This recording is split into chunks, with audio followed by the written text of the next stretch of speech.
As governments around the world confront accelerating artificial intelligence, climate pressure, and economic uncertainty, organisers in Dubai today unveiled what they say will be the most ambitious edition yet of the World Government Summit.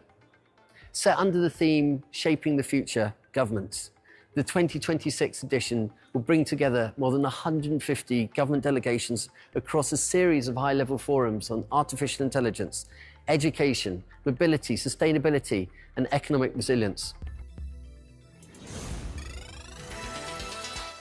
Organisers say that this edition reflects a world under strain and a growing belief that the challenges ahead cannot be solved in isolation. The main and sole intention of the World Government Summit is to shape a better future for humanity. And that cannot be achieved without the participation, of course, of the governments, of the private sector, of the leaders and the technologists who are building tomorrow's technologies. Discussing these topics as the platform on issues that we believe are far ahead in the future is what we are trying to do. We are bringing and accelerating these discussions to happen today in order to avoid the consequences if we do not take these decisions right now and not in the future. Beyond scale, organisers argue that the summit's impact lies in what happens after the debates end. The World Government Summit over the years became the largest school of governments. Governments come here to learn, to listen, to hear, to share best practices.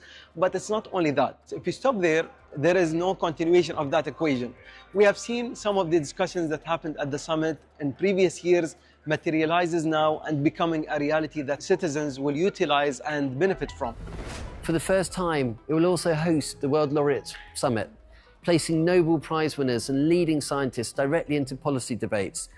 Organisers say the aim is to move beyond talk, creating a platform where political leaders, industry, and evidence come together at a moment when global systems are under growing strain. The goal is to narrow the gap between discovery and decision and to bring evidence into rooms where policy is shaped. The intersection between science and governance was always overseen, and scientists will sit on their labs, conduct their research, but when it comes to implementation, they struggle with convincing everyone that this is the new reality. What we saw at the World Government Summit over the years, we have hosted a couple of Nobel laureates, some scientists who really inspired governments to perform even policy reforms in order to avoid some issues that might arise in the future. So today, we have decided to partner with the World Laureate Forum, with the World Laureate Association, to convene the largest number of scientists and the recipients of the most prestigious awards, including Turing, Arab Great Minds, Nobel, and other laureates at the World Government Summit to discuss scientific discoveries for the first 2 days, and then the intersection between government and scientists on the third day, which is the first day of the World Government Summit. For the scientists involved, the message they bring is both simple and urgent. The two most important messages I wish to convey: first, basic science as the foundation of the modern economy, responsible for its growth and its continued development.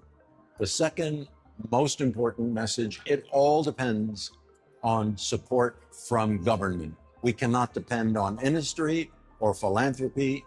It all depends on support from governments everywhere in the world today. He argues that this is not a conversation for specialists alone.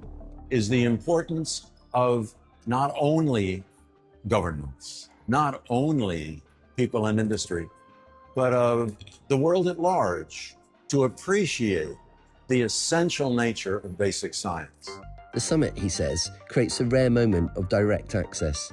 It is a unique opportunity for scientists to speak directly to policymakers and captains of industry. And that this year, that message will be delivered at an unprecedented scale.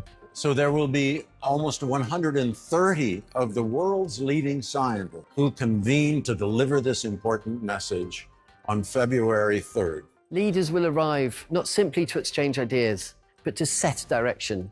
The goal is very clear: to leave with decisions, partnerships, and shared frameworks that move beyond ambition and into action, shaping how nations govern, cooperate, and respond to risk.